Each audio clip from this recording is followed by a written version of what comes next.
Pemirsa, Jakarta tidak lagi menjadi ibu kota. Usai Presiden Joko Widodo menerbitkan keputusan kepresidenan pemindahan ibu kota Nusantara yang disahkannya di Undang-Undang Daerah Khusus Jakarta. Untuk itu, Jakarta akan disiapkan menjadi kota global pusat perdagangan internasional. Namun, untuk menuju ke arah sana ada sejumlah tantangan yang perlu diatasi Jakarta.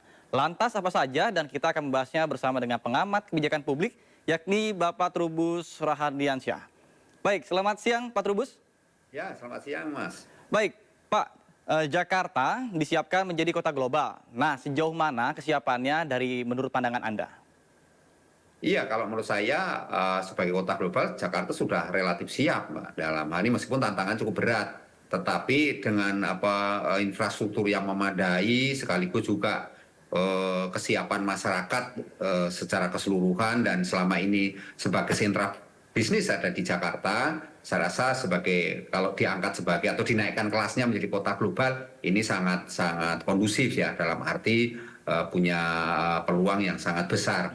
Hanya dari beberapa penilaian dari istilahnya itu global index ya, global index yang dilakukan oleh berbagai survei, memang posisi Jakarta akhir-akhir ini agak menurun Mas dalam konteks mengenai pertumbuhan ekonomi, kemudian terkait dengan konektivitas, terkait dengan ini, tetapi itu hanya sifatnya penilaian yang terukur saja, tetapi nanti akan dampak pertumbuhan yang cukup pesat pula gitu. Yang kedua, memang ada Jakarta menjadi kota global ini ada kaitannya dengan ini apa namanya kota aglomerasi kan. Jakarta ini kan menyasuk wilayah aglomerasi di mana dalam konsep Marshall, itu konsep yang dikemukakan oleh Marshall. Di situ kota industri ini akan mengangkat wilayah-wilayah di sekitarnya. Nah, dengan demikian nanti Jakarta akan secara otomatis secara bersama-sama mengangkat wilayah dalam konteks aglomerasi yaitu Jabodetabek, Punjur, Puncak dan Cianjur ya gitu ya. Udah kan? Jadi itu Mas menurut saya memang potensi-potensi sangat besar di mana wilayah-wilayah Bogor, Tangerang, Bekasi ini selama ini sudah cukup maju dalam soal perekonomian, hanya bagaimana kemudian ada sinkronisasi di dalam kebijakannya, Mas. Karena selama ini kan atas nama otonomi daerah dan Jakarta sebagai ibu kota negara tentu kebijakannya berbeda yang ada di Bogor maupun Bekasi maupun Tangerang, wilayah penyangga. Namun demikian nanti dengan adanya aglomerasi ini akan tercipta satu kebijakan yang sifatnya komprehensif mencakup wilayah-wilayah aglomerasi ini sehingga pencapaian sebagai kota bisnis kota global setidaknya akan terwujud dengan cepat gitu Mas. Yang terakhir, tiga menurut saya pandangannya bagaimana kemudian nanti pemimpin ya tentu ini kepemimpinan yang punya wawasan visioner di mana kemudian setidaknya Jakarta bisa setara dengan kota-kota bisnis seperti Melbourne di Australia yang ibu kotanya pindah ke Canberra misalnya kan. Nah ini juga menjadi tantangan bagaimana kemudian pemimpin nanti bisa tetap mendatangkan investasi multinasional. Jadi nanti kantor-kantor yang sifatnya multinasional itu tetap saja di Jakarta yang kaitannya dengan investasi bisnis ya. Kemudian untuk kota-kota pemerintahan, kaitan lembaga-lembaga pemerintahan tentu sudah tidak di sini lagi, tetapi yang kaitan dengan pengembangan ekonomian saya harap masih di Jakarta. Jadi ini yang akan penting dilakukan dan yang lainnya karena ini Jakarta juga harus menyelesaikan persoalan-persoalan klasik yang ada di Jakarta ya soal kemacetan, soal tata ruang banjir itu dan di Jakarta kan juga muncul yang namanya pemukiman kategori kampung zombie ya karena ditinggalkan penduduknya misalnya kan belakangan sempat viral juga. Jadi ini menurut saya menjadi tantangan di mana pemimpinnya nanti mampu juga mengkolaborasikan atau kolaborasi sinergitas antara IKN dengan Jakarta karena nanti bagaimana juga ini keduanya tidak bisa dipisahkan kalau misalnya Jakarta jalan sendiri kemudian IKN jalan sendiri ekosektoral ini nanti akan menunjukkan masalah baru di mana kemudian kebijakan-kebijakan banyak tidak terimplementasi secara komprehensif. Saya kira itu Mas. Oke, Pak. Terkait dengan pembahasan masalah ekonomi yang tadi disebutkan, kira-kira terkait dengan statusnya dari DKI Jakarta menjadi DKJ, kira-kira akan mempengaruhi nggak jadi para investor untuk mendongkrak dari perekonomian yang ada di Jakarta saat ini? Atau ada perbedaan seperti apa mungkin pendapat Anda? Iya, kalau saya melihat akan menyebabkan para investor lebih meyakini untuk tetap berinvestasi di Jakarta. Nah, memang ini nanti perlu dukungan kebijakan meskipun tantangannya sangat berat tentu karena selama ini kan Jakarta karena sebagai ibu kota punya magnet tersendiri Mas gitu. Tetapi dengan perubahannya menjadi kota bisnis sesuai Undang-Undang Nomor 2 yang baru kemarin ditandatangani, tentu ini menyebabkan Jakarta harus berusaha menjadi kota perekonomian nasional dan global. Nah, dalam hal ini tentu apa yang potensi-potensi dari Jakarta ini dikembangkan lagi, khususnya adalah tempat-tempat wisata nanti harus segera dirancang secara apik atau secara harmonis dan bagaimana kemudian jangka pendek, jangka menengah dan jangka panjang skenario planning harus jelas terkait bagaimana pertumbuhan ekonomi Jakarta dan pembangunan khususnya bisa dipercepat. Dan yang lainnya menurut saya ini kearifan lokal Jakarta yang selama ini ada bisa ditumbuh kembangkan secara baik itu dalam arti selama ini kan terkendala karena sebagai ibu kota negara kan nggak mungkin mempertontonkan atau memberi perhatian khusus terhadap yang namanya kearifan lokal. Tetapi dengan nanti tidak lagi menjadi ibu kota, tentu ini kearifan lokalnya akan tumbuh. Nah, di mana kemudian segala aspek tentu di dalam hal ini akan membawa Jakarta ke kota yang lebih baik.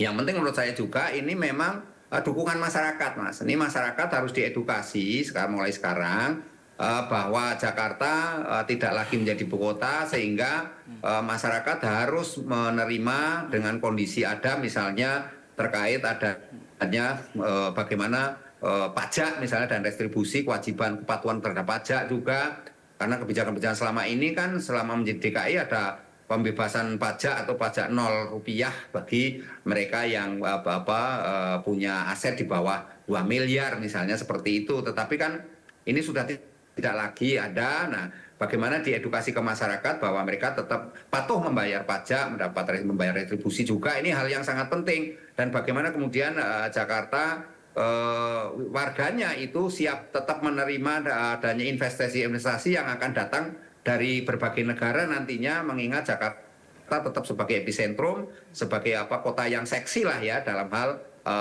menarik minat para investor agar tetap di Jakarta. Nah, yang terakhir penting juga di sini bagaimana selama ini warga Jakarta yang cukup terbuka, istilahnya sangat minim terhadap konflik, bisa menerima perbedaan dan dari praktek-praktek politisasi identitas, politik identitas juga relatif bisa belakangan bisa reda dan bisa berjalan dengan baik. Nah, kerukunan ini harus tetap dijaga, Mbak. Ini bagaimana kemudian ditingkatkan dan penciptaan lapangan pekerjaan harus segera dipicu secara cepat, Mas, dengan adanya investasi dan bagaimana Pemprov DKI nanti, Pemprov Jakarta bukan DKI ya, Pemprov DKJ nantinya harus bisa partisipasi publik lah, artinya membuka bagaimana ruang-ruang partisipasi publik untuk bisa memberikan kontribusi besar karena selama ini kan kebijakan di DKI ini repotnya di Jakarta terutama ini karena kaitannya dengan DKI ibu kota seringkali intervensi pemerintah pusat sangat besar dalam hal ini.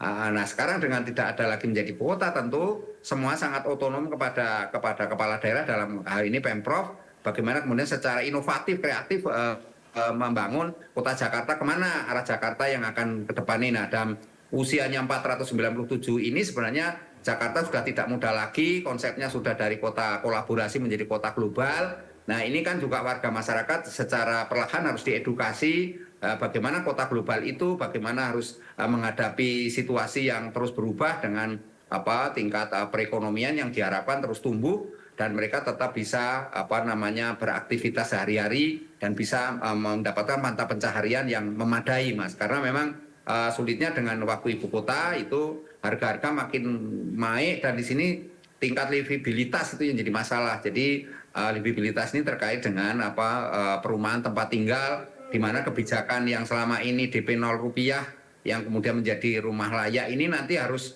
tetap tetap ditingkatkan gitu sehingga ini menjadi titik pertumbuhan ekonomi karena nanti masyarakat bawah itu masyarakat berpenghasilan rendah itu tetap bisa punya rumah atau paling tidak bisa tinggal di Jakarta secara memadai, secara murah. Nah, ini juga perlukan kebijakan-kebijakan yang sangat memadai lah menurut saya dan dalam hal ini partisipasi publiknya tetap harus selalu dilakukan sehingga ada keleluasaan nanti di dalam kita membawa Jakarta menjadi kota global yang kompetitif dengan seperti di New York atau seperti di Melbourne atau di kota-kota lain yang selama ini sudah mengalami kemajuan cukup pesat.